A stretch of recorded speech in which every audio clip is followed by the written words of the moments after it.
Hello everyone, welcome back to my YouTube channel. This is estimation, costing and valuation MCQ part. Till now we have covered the estimation, costing and valuation theoretical and numerical part. Okay, so these are the topics and these are the lecture for estimation, costing and valuation. You can cover all these lectures from the estimation, costing and valuation playlist.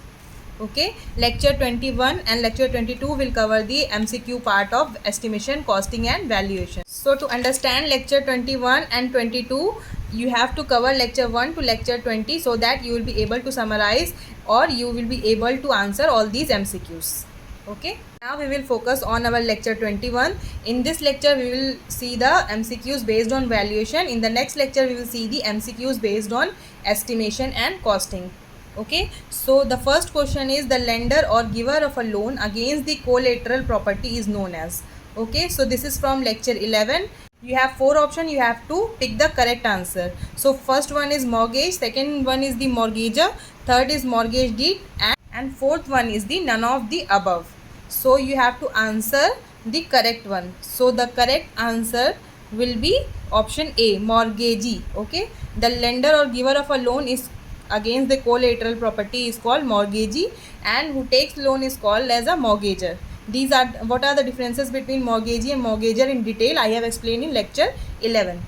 Okay, next we will see the question number second. Which of the following is our method of calculating depreciation in valuation? So the question basically asks what are the method of calculating depreciation in valuation. So your options are constant percentage method, sinking fund method, straight line method, or option 4 all of the above. So if you have covered the lecture 13, then you will be able to answer this MCQ easily. So all are the method of calculating depreciation in valuation. So your option D all of the above will be your right answer, and for this MCQ option A was our right answer. Okay, next we will move to our question number 3. So this is our question 3. We will read out first. Book value at a particular year is the dash of original cost and depreciation allowed per year. So in this MCQ it is basically asked what is book value. So your book value is equals to the original cost minus depreciation. Okay, we have covered book value in lecture 11. So correct answer will be option B, subtraction of original cost and depreciation will give you the book value for that particular year. Okay, next is question number 4. The value of asset building at the end of its useful life without being dismantled is known as. So without being dismantled, you have to focus that without being dismantled it is salvage value, and if it is asked in the question after being dismantled it will be scrap or junk value. Okay, I have explained what is scrap value, junk value, book value in the lecture 11. So you can cover all these from lecture 11. Next is the question number 5. Which of the following is considered as outgoings? So in this question it is asked which of the following is considered as outgoing. First of all you have to know what are the outgoings. So in the lecture 11 I have explained what are the outgoings. So we will see the options here. Sinking fund, rent or insurance, mortgage or loan. Option D all of the above. So the correct answer will be all of the above. The sinking fund, rent or insurance, mortgage or loan, all these comes under the outgoings. So now we will move to our question number 6. Question is which of the following is the method of valuation? This is covered in the lecture 16. Lecture 16 cover the methods of valuation, necessity of valuation, and what is valuation. So our options are A, rental method of valuation, B, developmental method of valuation, C is the depreciation method of valuation, or D, all of the above. So all these are the methods of valuation. So our option D will be the right answer. Okay, the next is question number 7. If the year's purchase is 16.67 and net income of a property is rupees 1500, what would be its capitalized value? So capitalized value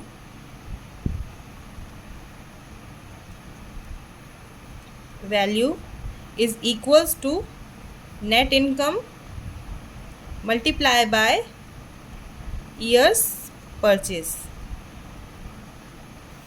Okay, so net income is 1500 multiplied by your year purchase, that is 16.67.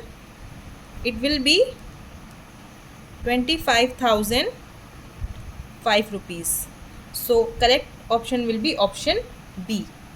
Next is, if the rate of interest prevailing for the property is 4%, find its year purchase. So these are the option for question number 8. So year purchase will be equals to 100 upon rate of interest. In the question, rate of interest given is 4%. So your year purchase will be 25. So option C will be your correct answer. Next is question number 9. The payment made at the beginning of each period is called.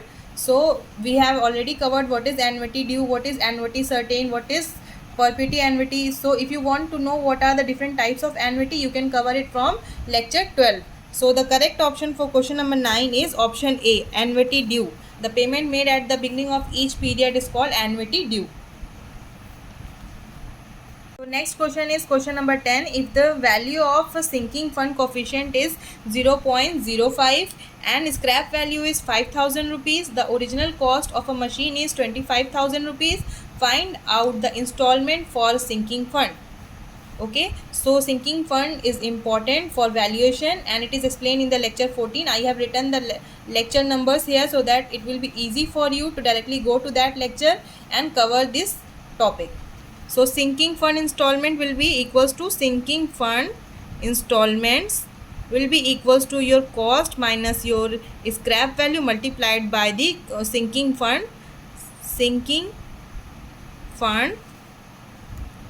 coefficient. Okay, so cost will be your 25,000 minus your scrap value 5,000 multiplied by your sinking fund coefficient, that is 0.05. Directly sinking fund coefficient is given. You don't need to calculate the sinking fund coefficient by using its formula. Directly it is given 0.05. So use it here.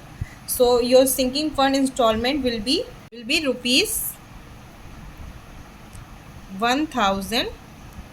Okay, so option B, rupees 1,000 will be your installment for a sinking fund. We will move to the next question. Question number 11. In straight line method of depreciation, it is assumed that the property loses its value. Okay, there are different methods of depreciation and this is the first method of depreciation that we have covered in the lecture 13. In this method, the property loses its value by same amount every year. It is considered that the property loses its value by same amount every year.